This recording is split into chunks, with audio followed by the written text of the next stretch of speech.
caught in the crossfire.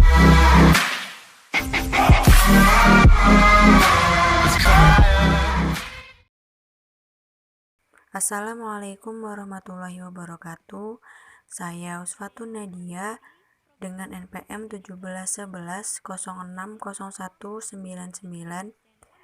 dari jurusan Pendidikan Biologi UIN Raden Intan Lampung, kelompok PPL 42 dengan Bapak DPL yaitu Bapak Cahnio Wijaya Kuswanto MPD. Di sini saya akan menyampaikan materi tentang pengelompokan bakteri. Teman-teman, pasti kita semua sadar bahwa di lingkungan sekitar kita banyak terdapat bakteri, meskipun bakteri tidak dapat dilihat secara langsung. Tahukah teman-teman kalau bakteri itu terdiri dari berbagai jenis? Apakah teman-teman hanya menganggap jenis bakteri ini hanya satu? Jawabannya tidak hanya satu ya. Bakteri terdiri dari berbagai kelompok yang berbeda. Kira-kira apa saja dasar pengelompokannya? Simak terus ya video penjelasan berikut. Untuk mudah memahami dasar pengelompokan bakteri, di sini saya akan menggambarkan peta konsep dari dasar pengelompokan bakteri tersebut.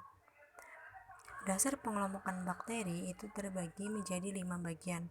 Pertama, berdasarkan bentuk. Kedua, berdasarkan jumlah dan letak flagel. Ketiga, berdasarkan kebutuhan oksigen. Keempat, berdasarkan karakteristik dinding sel. Dan kelima, berdasarkan cara memperoleh makanannya. Pertama, berdasarkan bentuk pengelompokan bakteri dibagi lagi menjadi 3, yaitu kokus, basil, dan spiral. Untuk bentuk kokus adalah bakteri yang mempunyai bentuk bulat atau bujur telur. Organisme kokus bisa hidup dengan sendiri. Istilah biologinya adalah monokokus, tetapi juga bisa hidup dalam formasi bakteri kokus lainnya. Misal, 2 kokus yang bergabung dinamakan diplococcus, sedangkan 4 kokus yang membentuk kotak disebut tetracoccus. Bakteri Genosarcina tersusun dari 8 bakteri yang membentuk kokus. Susunan yang umum yang membentuk bakteri ini yaitu Streptococcus. Dan jenis lain terdapat formasi yang tidak beraturan, tumpukan anggur yang kita kenal dengan istilah Staphylococcus. Kemudian untuk bentuk basil atau bacillus adalah golongan bakteri yang berbentuk batang. Kebanyakan bakteri adalah berbentuk batang tunggal. Istilahnya adalah monobacillus. Ada juga Diplobacillus yang muncul berpasangan setelah pembelahan, dan Streptobacillus muncul secara berantai. Ada di bacilli yang pendek dan gemuk seperti kokus yang kita kenal dengan istilah Coccobacillus. Untuk bentuk spiral atau spirillum adalah bakteri yang berbentuk lekung dan nampak seperti spiral.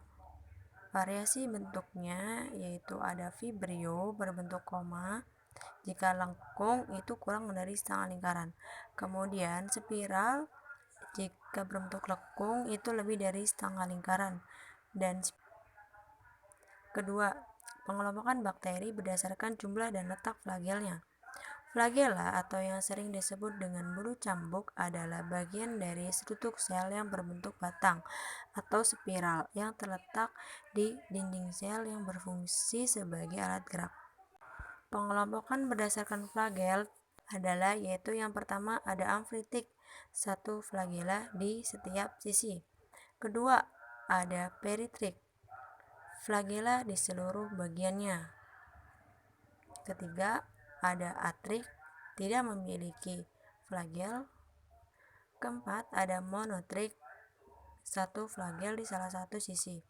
Dan kelima, ada lavotrik, yaitu beberapa flagel di salah satu sisinya.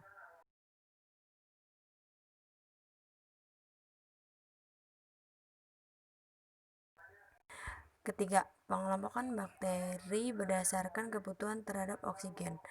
Berbeda dari makhluk hidup lain yang membutuhkan oksigen, ada beberapa jenis bakteri yang tidak membutuhkan oksigen. Bakteri jenis ini disebut dengan bakteri anaerob. Meskipun begitu, ada jenis bakteri yang membutuhkan oksigen untuk hidup atau yang biasa disebut adalah bakteri aerob. Salah satu contoh bakteri aerob adalah bakteri nitrifikasi yang akan mengubah amoniak menjadi nitrat. Sedangkan contoh bakteri anaerob adalah Nitrococcus denitrificans yang dapat merombak senyawa menjadi metan. Bagian keempat, pengelompokan bakteri berdasarkan karakteristik dinding sel. Cara pengelompokan bakteri berdasarkan karakteristik dinding sel dikenalkan oleh Hans Christian Gram pertama kali melalui pewarnaan Gram. Terakhir, kelompok bakteri cara mendapatkan makanan. Ini terbagi menjadi dua, ada autotrof dan heterotrof. Untuk bakteri autotrof, yaitu adalah bakteri yang memperoleh makanannya dengan memproduksi sendiri. Bakteri ini terbagi menjadi dua, yaitu fotoautotrof dan kemoautotrof. Sedangkan bakteri heterotrof yaitu bakteri yang memperoleh makanannya dari organisme lain. Contoh dari bakteri ini adalah parasit dan saporofit.